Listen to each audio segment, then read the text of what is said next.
Sono contento di presentarvi Antonio Manetti. Stasera non saranno nella versione Manetti Bros, sarà un bro, perché Marco è rimasto in quel di Roma per gli impegni produttivi, visto che in questa coppia tanti sono sempre i progetti. Siamo contenti di presentare quello che è il film sicuramente più, se vogliamo anche dire, adulto, più complesso sicuramente anche dal punto di vista produttivo, non solo per quanto riguarda il lato economico ma anche per quanto riguarda la fatica che ci avete dovuto mettere dietro, perché riuscire a fare un musical in Italia non è semplice, un musical del genere che mescola tanti generi e tanti sottogeneri, voi che nel genere avete sempre pescato e dal genere arrivate, venite. Che esperienza è stata? Ora non sveliamo molto perché poi avremo modo di incontrare il pubblico al termine della proiezione. Sì, no, è stato molto difficile perché il musical non è un genere tanto battuto in Italia, quindi non avevamo maestri, diciamo, e da soli ci siamo messi. Noi venivamo dai video musicali, abbiamo fatto tantissimi, quindi chiaramente eravamo molto avvantaggiati, sappiamo come lavorare con la musica, sappiamo come girare con la musica, però qui c'è stata una fatica maggiore perché fare un musical vuol dire non solo produrre un film, ma anche produrre un disco in qualche modo, no? Sono 13 pezzi, 13 canzoni, prodotte da noi in qualche modo. Perché chiaramente i testi non li abbiamo scritti noi, c'è un autore dei testi che è Nelson, un bravissimo cantatore napoletano, che li ha messi in rima e li ha messi in napoletano, però chiaramente tutto viene da noi perché la sceneggiatura è la colonna portante, i dialoghi, i testi sono come dei dialoghi nel film e quindi chiaramente noi dicevamo cosa si diceva. E anche il tipo di musica è stato scelto da noi, quindi in qualche modo abbiamo fatto i produttori musicali. Questo l'abbiamo fatto in un momento in cui il film si prepara, quindi in cui in realtà devi fare altre cose, quindi abbiamo fatto il doppio della fatica rispetto a un film, però anche il doppio della soddisfazione. È stato molto, molto bello, una bellissima esperienza. Non so, cioè, molto spesso nella lavorazione del film pensavo non ce la faremo, una follia, ci fermeremo prima o poi, invece siamo arrivati a finirlo, a mandarlo a Venezia, a mandarlo in sala hai centrato la questione. Il film arriva in sala e continua un suo percorso, ma è partito proprio da Venezia, è partito dal concorso internazionale del cinema di Venezia. Quando è arrivata quella notizia, come avete reagito, ma soprattutto come si vivono i giorni di Venezia, anche perché la critica e il pubblico l'ha amato da subito. Beh sì, allora, innanzitutto quando ci hanno detto, diciamo, Venezia ha detto sì, diciamo che il uomo del mondo ha detto sì, chiaramente c'era stata tanta paura da parte nostra, perché diciamo negli scorsi anni, basta pensare all'anno precedente, ne parlavamo prima, con Piuma, non so se è un film che ricordate, è stato massacrato dalla critica. Un film carino, gradevole, solo che siccome stava a Venezia diventa tutto politico, non è più se è bello il film, ha fatto bene il direttore a sceglierlo, a metterlo là. Noi che siamo outsider, che facciamo un film particolare, avevamo paura che il giudizio non fosse stato sul film, e là ci prendiamo le nostre responsabilità se si parla o sul genere, visto che il film di Roma, appunto la commedia certo, il giudizio non sarebbe stato sul film, no, in sé, quello volevo dire, ma sul ci sta bene là, è giusto che stia là, gli altri film sono meglio o peggio, l'Italia fa bella figura o brutta figura a mettere quel film, cioè tutti discorsi politici, certo, non discorsi sul controllo del film, sul film, e quindi eravamo molto spaventati. Devo dire che siamo in due e quindi ci bilanciamo, e io non ero tanto spaventato perché io ero sicuro non del film, ero sicuro che in qualche modo anche questo discorso, diciamo, extra film sarebbe stato preso bene, perché ho detto però noi comunque facciamo un cinema d'autore, diciamo, in qualche modo, può piacere o non piacere, no, però è personale, è il vostro cinema, è il nostro cinema, e quindi secondo me non saremo giudicati come sbagliati dentro il festival, saremo giudicati magari come sorprese, come una cosa strana, ma visti con positività. Quindi dicevo questo, poi chiaramente se il film non piace, quindi però quello è un rischio che uno può prendere. Invece Marco era spaventatissimo, non voleva, dopo è venuto da me, dal coproduttore Carlo Macchitella, e diceva no, ma non ci andiamo, che ci andiamo a fare? Ma diciamo di no, era proprio spaventato. Invece poi Venezia è stata un'emozione grandissima, bellissima, perché è stato accolto benissimo, c'è stata una proiezione stampa dove tu hai partecipato, io no, ma mi arrivavano i messaggini dagli insider dentro la sala stampa e da alcuni giornalisti amici. Ridono, applaudono, e questo in sala stampa succede poco, e quindi siamo stati subito, invece è cambiata, la paura è diventata euforia. E insomma Venezia ci ha portato bene, ci ha fatto bene, ci sono state bellissime recensioni, e il film poi insomma quindi è uscito, diciamo, in maniera giusta, perché di solito gli autori si lamentano sempre, no? Poche copie, pubblicizzato male, invece 01 l'ha trattato bene, perché è andato bene a Venezia l'ha sostenuto e insomma ha fatto il suo percorso. E siamo contenti adesso di farlo arrivare in nazionale, vi auguriamo una buona visione, avremo modo di dialogare con Antonio a seguire. Buona visione. A dopo, grazie.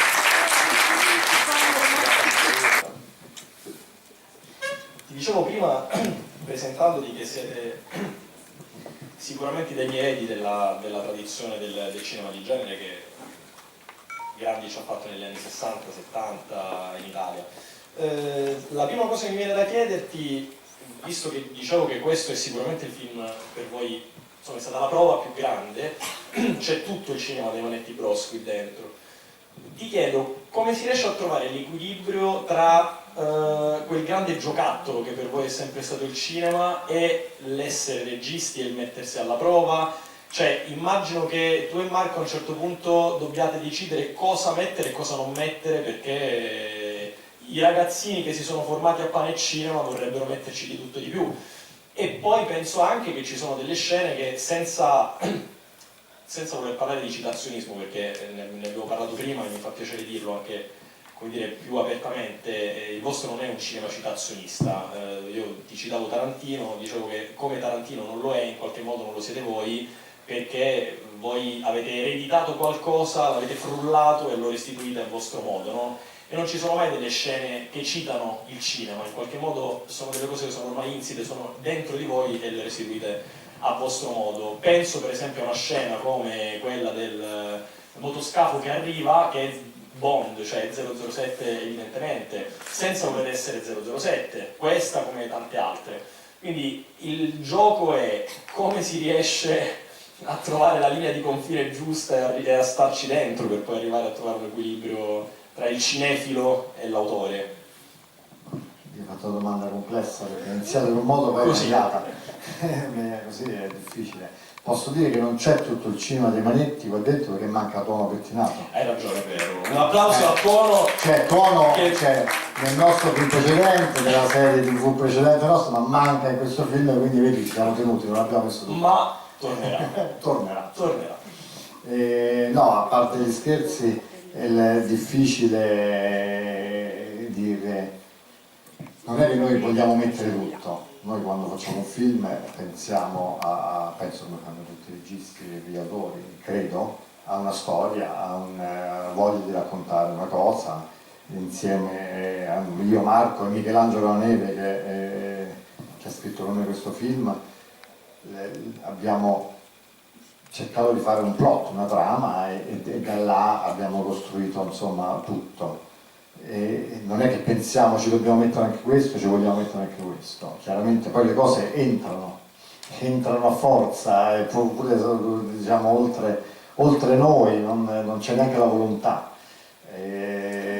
Ma tutti i riferimenti che abbiamo, culturali, cui ci siamo insomma, nella nostra vita cibati, entrano poi nei nostri film. E quindi sembrano pieni di cose, sono pieni di cose, non sembrano, sono pieni di cose, ma non sono volute, anzi noi vorremmo farli film semplici, e poi si complicano mano a mano mentre li facciamo, e quindi come facciamo a trovare l'equilibrio? L'equilibrio è difficile, perché vediamo poi chiaramente, quando la sceneggiatura è scritta, quando dobbiamo preparare un film, che ci sono tanti elementi, Non abbiamo una ricetta, quindi non saprei insegnarlo a nessuno come si fa. Sicuramente noi cerchiamo di privilegiare su tutto la storia, la narrazione e in qualche modo gli attori. Poi tutto il resto, se c'è, se si vede, se uno lo coglie, non fa niente. Soprattutto per un film del genere che richiedeva degli attori particolari, perché insomma non dovevano soltanto recitare, ma evidentemente sapere anche Sì, cantare. questo film, il lavoro sugli attori è stato un lavoro lungo, già in fase di sceneggiatura, no? Come ho detto prima, noi abbiamo pensato agli attori, cercato di capire gli attori giusti, quindi trovare gli attori di questo film non è stato facile e molti attori non erano neanche attori, sono diventati attori in questo film perché erano dei cantanti, magari che non conoscete perché erano famosi a Napoli, ma che sono grandi voci e noi abbiamo preso grandi facce pure e quindi sapevamo che c'è una grande voce, una grande faccia, in qualche modo insomma magari si può riuscire a tirarci fuori qualcosa e abbiamo trovato invece anche dei bravi interpreti che hanno preso seriamente la cosa e quindi sono assolutamente il film ne ha diciamo ha giovato sì, di questa interpretazione. Senti, la chiave del musical quando nasce, nel senso è chiaramente una grande storia d'amore e anche una grande storia di violenza, il musical vi permette di raccontarla nella maniera anche più leggera, se vuoi, sotto tanti aspetti, e a questo ti aggiungo altro, che insomma ti dicevo siete dei grandi cinefili, vi siete formati a fare il cinema, c'è un musical in particolare a cui avete guardato, che vi ha un po' guidato nello scrivere, nel pensare questo? Allora, sembra strano perché veramente è molto diverso come film, però Grease è stato il musical che ci ha portato, che abbiamo più guardato, nel senso che Grease è uno dei musical nostri preferiti, anche per generazione, perché chiaramente eravamo adolescenti quando è uscito, non mi ricordo di che anno è, però insomma più o meno era l'età insomma in cui ci doveva piacere, ci è piaciuto e in qualche modo ci è rimasto dentro e il bilanciamento secondo noi in Grease tra recitazione e canzoni è perfetto, molto più dei musical che abbiamo visto dopo, dove a volte sono troppe canzoni, a volte le canzoni sono delle parentesi, diciamo, che non portano avanti la storia ma che servono solo come canzone, come colore. E quindi degli altri musical dopo ci sono piaciuti meno. E invece Grease aveva tre elementi, c'aveva. Un bilanciamento perfetto in cui è recitato e cantato più o meno allo stesso livello, le canzoni portano avanti la storia e servono alla narrazione e le canzoni sono tutte dei hit, non so come dire, cioè non sono funzionali solamente come stai bene, no? Come tipo l'opera, no? Ma sono delle canzoni che puoi sentire pure in un disco, no? Fuori dal film e noi abbiamo cercato questi elementi. Abbiamo voluto fare questo bilanciamento tra canzone e parte recitata. Abbiamo cercato di fare delle canzoni che potessero vivere anche da sole, cioè che uno può ascoltare anche da sole, però nello stesso tempo che era difficile, con la seconda cosa che ho detto, che era questa che le canzoni vivessero da sole, le canzoni dovevano portare avanti la storia, secondo noi, non dovevano essere solamente un colore in più. Senti, prima di passare la parola al pubblico, mi volevo riallacciare a questa cosa che stavi dicendo. Mi fa sorridere sicuramente Grease perché poi penso che il brano citato, insomma, in assoluto è da Flashdance, What a Feeling.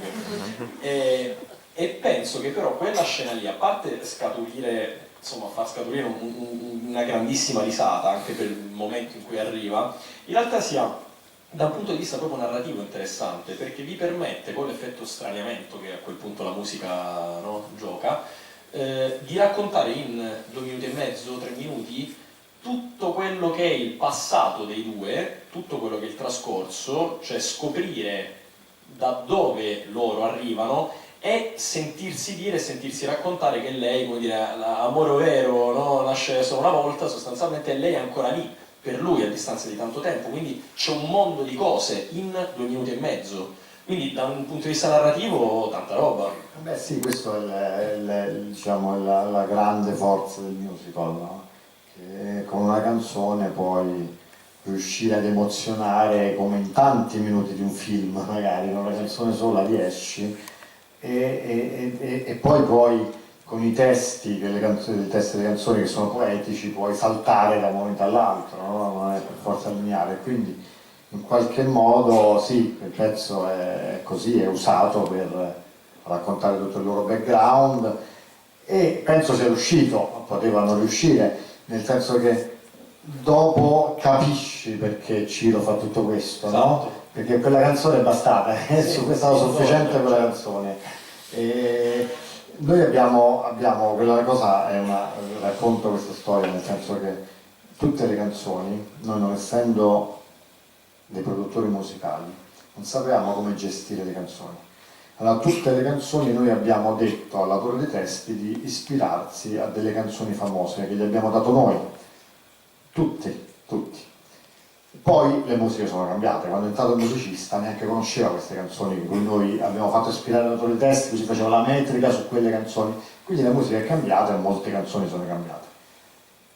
Quando invece noi abbiamo detto lì ci piacerebbe What a Feeling, e quando lui ha appoggiato questo testo napoletano su What a Feeling ce l'ha cantato al telefono ed era straordinario, cioè non potevi non ridere, non potevi non divertirti, non potevi non... sembrava veramente una cosa, e quindi abbiamo detto questo dobbiamo tenere What a Feeling, non si può cambiare questa musica, cerchiamo la Warner che aveva i diritti della canzone e capiamo ed è l'attore costato di più nel film, cioè abbiamo pagato per la canzone più di tutti gli attori, però io penso che valsa la pena perché comunque non solo fa divertire, ma chiaramente chi ha una generazione, magari giovanissimi neanche la riconoscono, però in qualche modo ti dà una forza in più questa cosa che è una cover. Mi dispiace che chiaramente nella marketing poi l'hanno usata un po', e magari a molti poteva sembrare che questo film era fatto tutto così, no? Sono canzoni famose ricantate, invece è l'unica, le altre sono tutte originali. Assolutamente.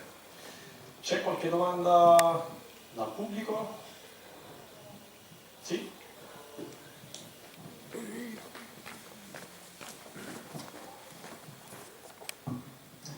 Sì, a me piacerebbe sapere qualcosa di più sulle musiche, perché comunque alla fine, anche se è un po' atipico, si tratta di un musical e quindi le musiche hanno la sua importanza, cioè la partecipazione di Raiz, che tra l'altro è anche credibilissimo come attore, non so se ha partecipato anche lui in qualche modo alla composizione delle musiche, se le idee sono partite da voi, se insomma qualcosa di più su come sono nate queste musiche.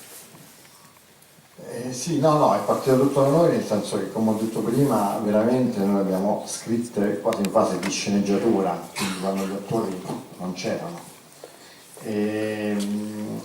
Raiz è un grandissima voce, grande cantante, una grande faccia che noi abbiamo sempre pensato per il cinema, per le nostre cose, ma insomma non l'abbiamo mai chiamato. In questo caso ci sembrava perfetto invece per questo ruolo, abbiamo fatto un provino e incredibilmente sapeva anche recitare, quindi subito ci abbiamo pensato 2 volte. Lui ha partecipato in realtà solamente, cioè oltre ad aver cantato e quindi ha portato la sua voce, la sua musicalità, ma la canzone di Pino Mauro, che è quel signore sul trono di corni, che canta a un certo punto, che è quasi come fosse un coro, no?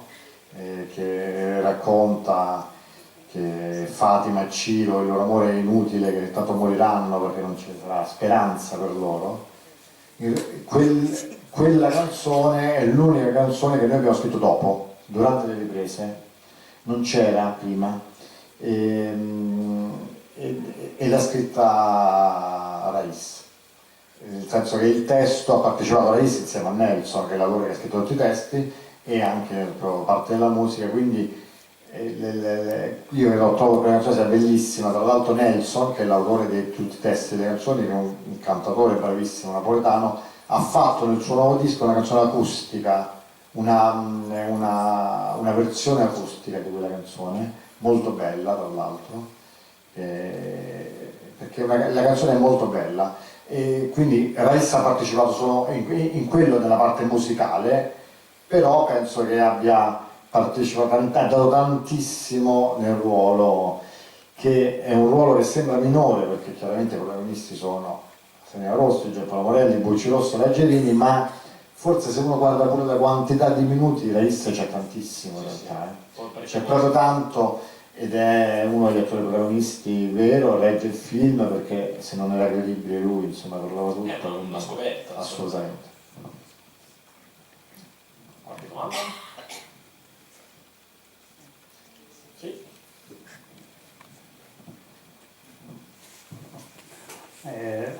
Dunque, fra i momenti citazionisti c'era anche il momento Pai Mei, volevo sottolineare quel bellissimo. Sì, non sa. C'è, il collegamento c'è, dice che non sa come fanno, però. Il momento Pai Mei di addestramento, sì, l'abbiamo un po' notato. Volevo sapere due cose.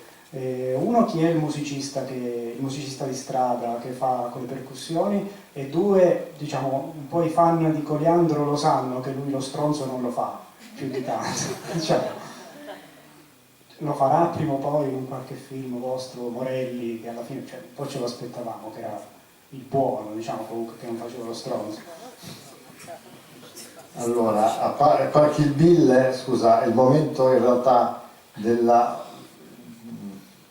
tutto rispetto a Tarantino, che abbiamo parlato, è un autore che mi piace tantissimo, ma che veramente è incitabile, nel senso che io non posso fare un film e citare Tarantino, perché Tarantino cita lui, non so come dire, che poi non sono citazioni, sono d'accordo con te.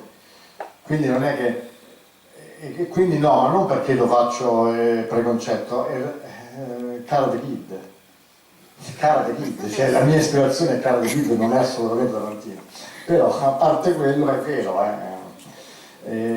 forse di Kill Bill c'è la lista, che è un po' più Kill Bill, però insomma anche quello è quasi inconsapevole, però quella la trovo, non l'ho vista da nessun'altra parte, Kill Bill. Il musicista è Ciccio Merolla. Ciccio Merolla è un grandissimo percussionista napoletano, anche cantante, che ha fatto anche le canzoni, ma soprattutto percussionista, bravissimo. E a Napoli ci sono veramente delle realtà musicali di eccellenza che non sono conosciute fuori da Napoli, ed è un peccato.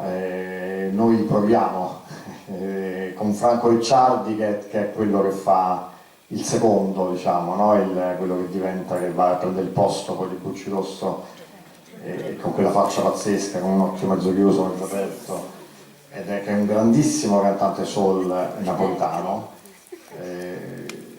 Noi insomma, pensiamo veramente che lui sia una delle più grandi voci del momento, ed è un cantante eccezionale, ma non riesce a uscire fuori da Napoli. Così come Ciccio Merolla è un grandissimo percussionista, ma più di tanto fuori da Napoli non si conosce. A Napoli sono delle star veramente che riconoscono, che fermano per strada in continuazione e non possono uscire, quindi c'è proprio una realtà diversa. Napoli è un posto particolare, ma lo sapete, e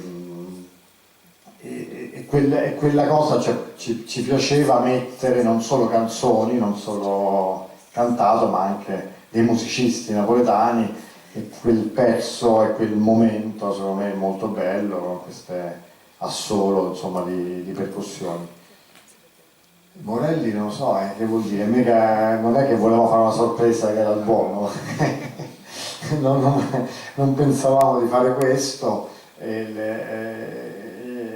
non lo so. Giampaolo è un attore con cui noi ci troviamo molto bene, abbiamo molti riferimenti in comune, ci capiamo al volo.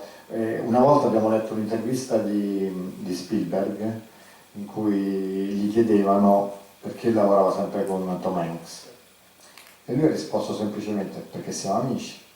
E io risponderei la stessa cosa. In Italia sembra strano, uno dice siamo amici, sembra, lo vedi, lavorano solo con gli amici, però se lo dice Spielberg nessuno gli dice niente. In effetti con un amico perché lavori meglio con un amico? Perché ti capisci al volo, perché chiaramente deve essere un amico Vestini, ovviamente, se no insomma non ci sarebbe motivo di lavorarci insieme, però ti capisci al volo, cioè in qualche modo, non ti dico meno lavoro, ma c'è più qualità, perché nello stesso tempo si trova più qualità, perché ti capisci talmente subito che non c'è bisogno di perdere tempo in altre cose e quindi puoi aggiungere solo in qualità. E Giampaolo è un attore con cui ci troviamo molto bene, sì, non lo so, noi non lo volevamo in questo film noi, in realtà, poi c'è entrato con forza, ma non per altro, perché ci sembrava poi assurdo non prenderlo, perché era il giusto Ciro, e mi sembra che l'ha fatto bene, anzi io devo dire che quando ho letto gli articoli, no, dopo Venezia, quando è uscito dal cinema, si parla molto del Bucci Rosso, della Gelini, si nota molto Serena Rossi perché canta molto bene, Giampaolo si nomina poco, invece secondo me in questo film in particolare questo è il giudizio mio chiaramente, poi in realtà fa tanto, perché questa monoespressività di Ciro non era facile, sembra facile ma non era facile. Però non ci sarà magari un Giampaolo Morelli perfido e cattivo, ma magari un tono pettinato per lo giocare potrebbe essere quella la vera novità, insomma. C'è... sì?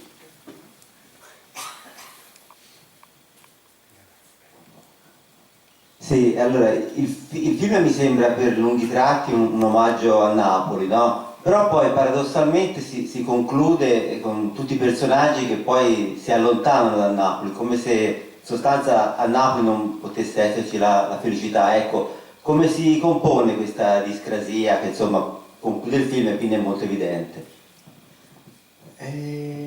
Sai, allora, noi non vogliamo dare un... cioè noi perché raccontiamo bene Napoli, secondo me? Perché non la giudichiamo, cioè vediamo quello che è e in qualche modo la raccontiamo, senza giudizio. E in effetti, questa è una cosa che abbiamo notato, molti napoletani vanno via da Napoli, tanti napoletani dicono che a Napoli non si può vivere, e quindi vanno via e trovano il successo fuori, e il successo di tutti i tipi chiaramente, però dentro di loro in realtà ricordano sempre Napoli, nelle loro case, e io l'ho visto perché sono andato in tante case napoletane fuori da Napoli, hanno sempre un'immaginetta del Vesuvio, non riescono a farne a meno, e questa cosa è una cosa che abbiamo notato, e quindi questa canzone, questa finale, è molto realistica in realtà.